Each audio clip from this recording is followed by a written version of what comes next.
there as long as everybody else. I hope I was.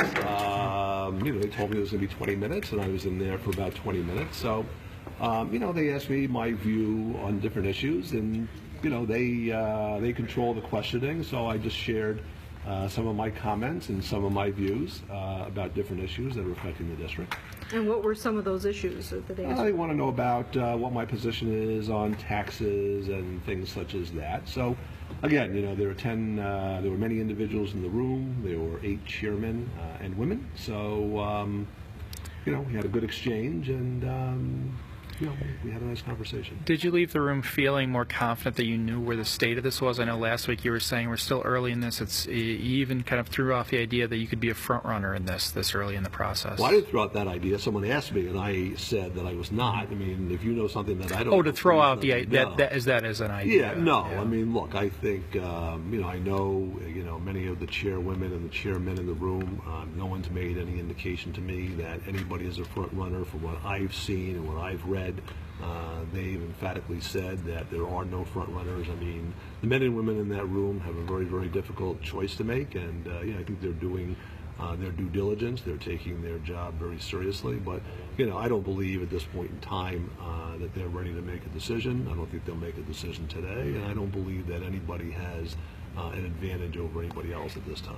As you guys talked, did you read anything in body language? I know some people have come out and said they felt at ease or they felt comfortable out of this. How did you see what resonated with them when you spoke with them? I wasn't really looking at body language. They were asking me some questions, and I was doing my best to answer their questions. So I wasn't really answering the questions, and at the same time, kind of looking around to see what other people were doing, whether they were looking at me or fidgeting or whatever the case may be.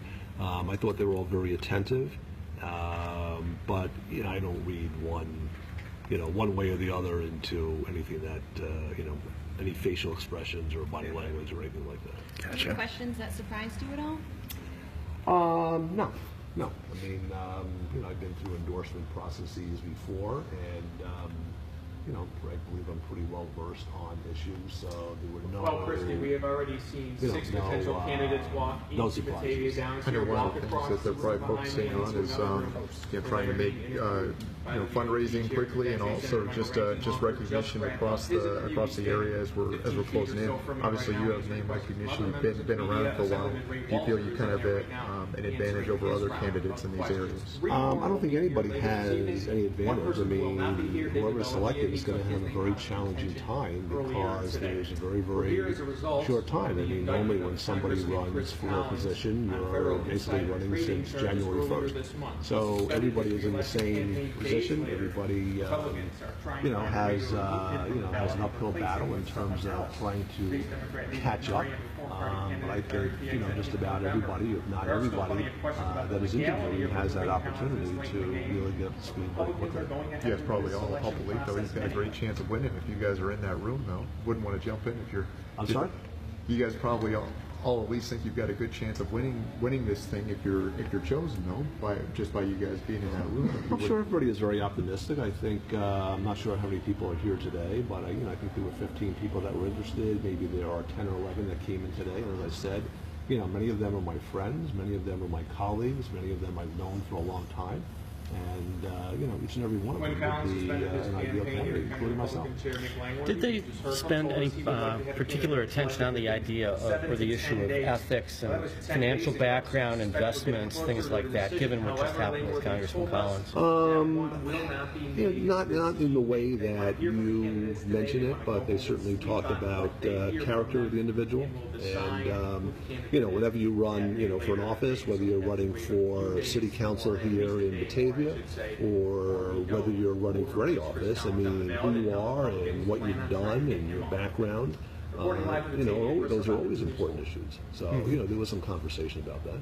Senator, with somebody like Ray Walter being considered as somebody who could replace your seat should you make Congress, when you guys were in there, were you both in there together at any point talking with the chairs? No, that's a little presumptuous. I mean, right now, there are many candidates who are seeking this position. So again, I've read some of the scenarios, but I think the men and the women in that room are looking at what they have to do, and depending on what happens, something may have to happen, something may not have to happen, but, that's all very premature and speculative, so, we'll just have to wait and see what happens. What about the word from insiders that you're the front runner?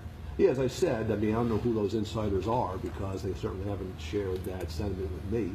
And everything that I've seen and read and heard is that there is no front runner, that everybody, is, at least in my judgment, everybody is very well qualified. And again, this is the type of chatter that you hear around campaigns, but, I have not gotten the call or the little nod that, okay, you're the front runner. So, I think I present a compelling case. I think I would make a good candidate, but again, that's for others to judge, and we'll see what happens. Are you anxious for them to make a decision? Because if you are the candidate, you're going to need to get going pretty quickly. Yeah, I think anybody in that room would have liked them to make a decision, 2 weeks ago. But they're going through a very deliberative process, and I think they take their responsibility very seriously. They want to make sure that they're doing their due diligence and they get it right. So I'm very respectful of the process that they have to go through. So, I'm comfortable, whether a decision is made in a day, a week, or 2 weeks. That even though it would be challenging, that anybody would have the opportunity to get up to speed and be an effective candidate.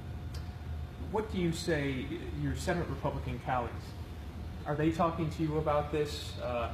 Would it be difficult for you to leave them behind, knowing that they're fighting to retain their majority in the Senate? Well, again, I don't want to get too speculative and get into the domino theory, but I think that should I be selected, if it was in a process to select another candidate, I'm very confident that the Senate seat will be held. It's been Republican for over 4 years. It's a very good seat. There are many good candidates who would be considered. So, if it was worrisome to me, I'd certainly have second thoughts about moving forward. But I'm not worried about it. I think that whether I end up running for the Senate or somebody else, I think that whoever that person is, man or woman, would be successful. One more question, and then we got to get going. How easy or difficult will it be for you to fundraise? Well, it's always difficult to fundraise. It's always challenging. It's probably, there are probably 8 or 10 components of any campaign, whether it be, getting a, campaign staff up, or raising money, or going door to door, or, going to community events. Always a challenge. So, that's one of the many components that, you'd have to, work at, and you'd have to work at very diligently, but, it's just one of many. It's not the person who raises the most money or has the most money. There's a combination of factors. The people in 27th Congressional District are very similar to the residents in the 61st District. They appreciate hard work. They appreciate someone who really cares about what their issues are. And, I think I'd be able to, deal with all those issues, whether it be fundraising or door-to-door or anything else we have to do. So thank you very much. Would you move into the district? Of course.